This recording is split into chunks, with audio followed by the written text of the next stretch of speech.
നമ്മുടെ Onam transition tutorial സീരീസിന്റെ 4th എപ്പിസോഡാണ്. ഈ ട്രാൻസിഷന്റെ പേരാണ് ഡ്രോപ്പ് ഡ്രസ് ട്രാൻസിഷൻ. പറഞ്ഞ പോലെ നമ്മൾ ഡ്രസ് ഡ്രോപ്പ് ചെയ്യുന്നു, നമ്മൾ എണീക്കുന്നു, നമ്മൾ ഡ്രസ്സ് ഇട്ടിരിക്കുന്നു. ട്രാൻസിഷൻ നമ്മൾ ചെയ്യാൻ പോകുന്നത് ഈ ഒരു ആംഗിളിൽ നമ്മൾ കുറച്ച് നമ്മുടെ ഇവിടെ വരെ കാണുന്ന രീതിയിൽ നമ്മൾ നിൽക്കുന്നു.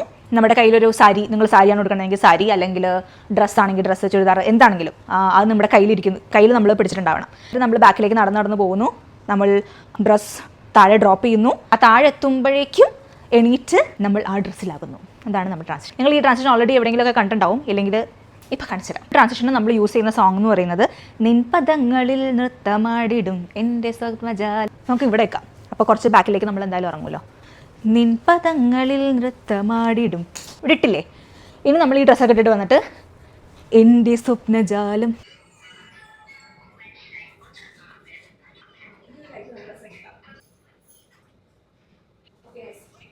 ഇന്ന് എഡിറ്റ് ചെയ്യാൻ നമ്മൾ ഇൻഷോട്ട് ആപ്പാണ് യൂസ് ചെയ്യുന്നത്. ഫസ്റ്റ് ആപ്പിൽ പോയിട്ട് നമ്മുടെ ന്യൂ പ്രൊജക്ട്സിലേക്ക് പോവുക. എന്നിട്ട് നിങ്ങൾക്ക് വേണ്ട ക്ലിപ്സൊക്കെ സെലക്ട് ചെയ്ത ശേഷം നമുക്ക് അതിലേക്ക് ഓഡിയോ എക്സ്ട്രാക്ട് ചെയ്യാം.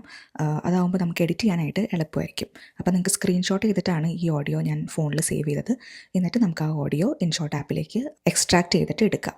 എന്നിട്ട് ആ ട്രാൻസിഷൻ വരുന്ന പോർഷനിൽ നമുക്ക് കറക്റ്റായിട്ട് കട്ട് ചെയ്തിട്ട്, ട്രാൻസിഷൻ കട്ട് ചെയ്യേണ്ട പോർഷൻ എന്ന് പറയുന്നത് എൻ്റെ സ്വപ്നജാലം, ആ ഒരു പോർഷനിലാണ് നമ്മൾ ട്രാൻസിഷൻ ആവുന്നത്. ആഡിഡുമിൽ നമ്മൾ ഡ്രസ്സ് ഡ്രോപ്പ് ചെയ്യുക, എന്നിട്ട് എൻ്റെ സ്വപ്നജാലത്തിൽ നമ്മൾ ട്രാൻസിഷൻ പോലെ. ഈ ട്രാൻസിഷൻ വരുന്ന പോർഷൻ നമ്മൾ കറക്റ്റ് ഒരു അലൈൻ ചെയ്ത് ഒന്ന് സൂം ചെയ്ത് അല്ലെങ്കിൽ ക്രോപ്പ് ചെയ്തിട്ട് രണ്ട് ക്ലിപ്പും ഒന്ന് അലൈൻ ചെയ്ത് വെക്കണം. എന്നാലാണ് അത് സ്മൂത്തായിട്ട് ഇരിക്കുള്ളൂ. എന്നിട്ട് നമുക്ക് വേണ്ട ക്ലിപ്സൊക്കെ നമുക്ക് ഒന്ന് അറേഞ്ച് ചെയ്ത് എല്ലാം കട്ട് ചെയ്ത് ട്രിം ചെയ്തിട്ട് ഒന്ന് അറേഞ്ച് ചെയ്ത് നല്ല രീതിയിൽ ആ പാട്ടിനനുസരിച്ച് വെക്കണം. എന്നിട്ട് നിങ്ങൾക്ക് വേണമെങ്കിൽ ഫിൽറ്റേഴ്സും അതുപോലെ തന്നെ എഫക്ട്സും ആഡ് ചെയ്യാം. നമ്മൾ ഫുൾ റീലൊന്ന് നോക്കുക, എങ്ങനെയുണ്ടെന്ന് നോക്കുക.